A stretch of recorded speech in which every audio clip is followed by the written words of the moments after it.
आप लोगों में से काफ़ी लोगों की ये समस्या है कि उन्हें द्वितीय किस्त नहीं मिल पा रही है। उन्हें द्वितीय किस्त की जो धनराशि है, वो नहीं मिल पा रही है। तो आज का हमारा वीडियो सिर्फ़ उन लोगों के लिए है, जिनको अभी सितंबर में प्रधानमंत्री आवास योजना की किस्त मिली हुई है, प्रथम किस्त, या फिर उत्तर प्रदेश की हम बात करें तो मुख्यमंत्री आवास योजना की कुछ लोगों को किस्त मिली हुई है। तो ऐसे लोगों के सामने समस्याएं गांव पंचायत स्तर से आती हैं। वहां पे हो क्या रहा है कि लोगों से ये तय कर लिया जाता है कि हम आपको आवास दिलवा रहे हैं, उस आवास के एवज में आपको इतना रुपए देना पड़ेगा। और प्रथम किस्त के लिए जो जियो टैग होता है वो रजिस्ट्रेशन के बाद में कर दिया जाता है। और जब पैसा प्रथम किस्त की धनराशि मिल जाती है, उसके बाद में द्वितीय किस्त के लिए जियो टैग किया जाता है, जब वहाँ पे निर्माण कार्य शुरू हो जाता है आवास का। यहाँ पर समस्या आके खड़ी हुई है कई लोगों के सामने। जैसे उन्होंने वादा कर दिया था कि हमें पैसा आवास का मिल जाएगा, हम आपको पैसा दे देंगे। गांव में ये चलता है, हालांकि गलत है, नियम के विरुद्ध है, गैर कानूनी है पैसा लेना। अब वहीं जो हमारे लाभार्थी होते हैं, उनका भी उसमें कहीं न कहीं रोल होता है, जो ये हाँ कर देते हैं कि हम पैसे दे देंगे।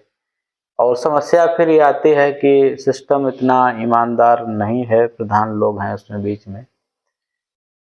अगर वो ये कहें कि हम पैसा नहीं देंगे तो किन्हीं-किन्हीं कारणों को लेकर उनका आवास सूची से नाम भी कट सकता है या उन्हें अपात्र भी लिखा जा सकता है।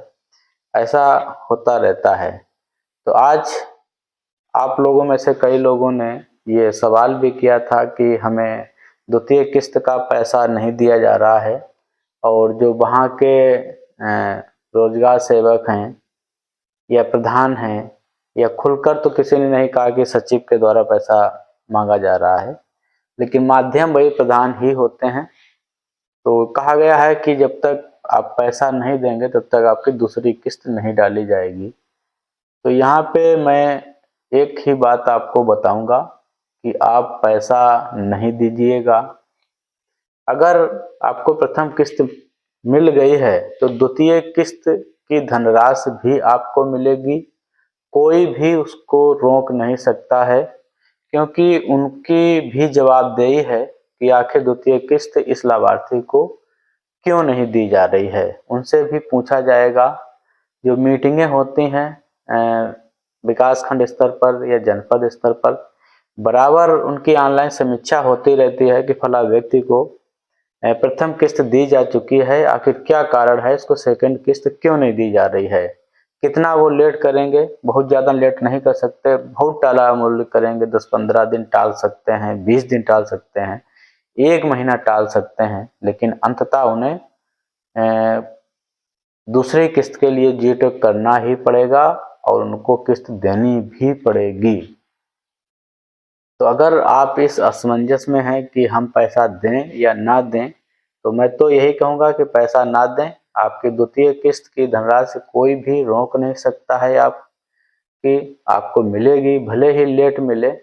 और अगर इसमें भी आपको लगे कि हमारी द्वितीय किस्त हमें नहीं मिल पा रही है, तो आप अगर सक्षम हैं आने जाने में तो अपने वीडियो से भी बात कर सकते हैं जाके खंड विकास अधिकारी से।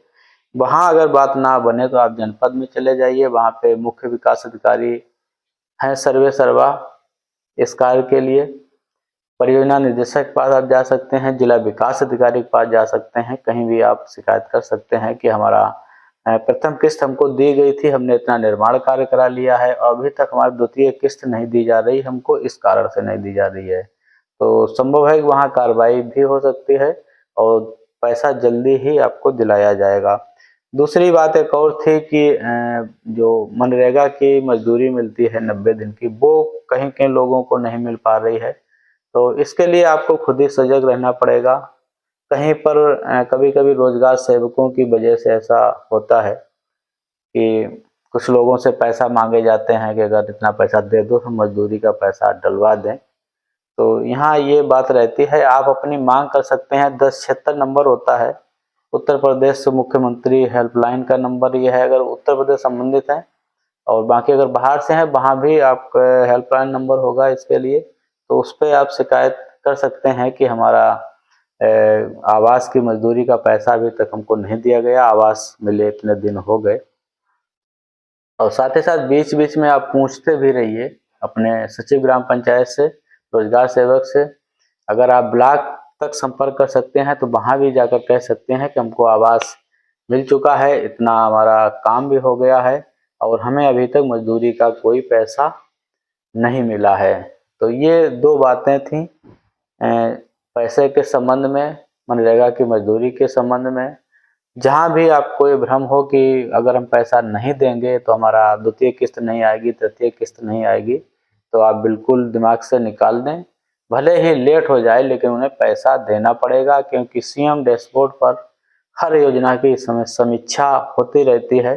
आखिर वो टालेंगे तो कब तक टालेंगे, और एक सीमा के बाद वो नहीं टाल पाएंगे। हमारे चैनल पर आने के लिए, हमें सुनने के लिए आपका बहुत बहुत शुक्रिया। जाते जाते चैनल को हमारे सब्सक्राइब जरूर कर लीजिएगा, वीडियो को लोगों तक शेयर करिएगा, जिससे लोगों की शंका का समाधान हो सके, लोगों के अंदर थोड़ी निडरता आ सके। जो भ्रष्टाचार है गांव पंचायत स्तर पर, उसके प्रति, उसके विरोध में खड़े होने के लिए लोगों को ताकत मिल सके।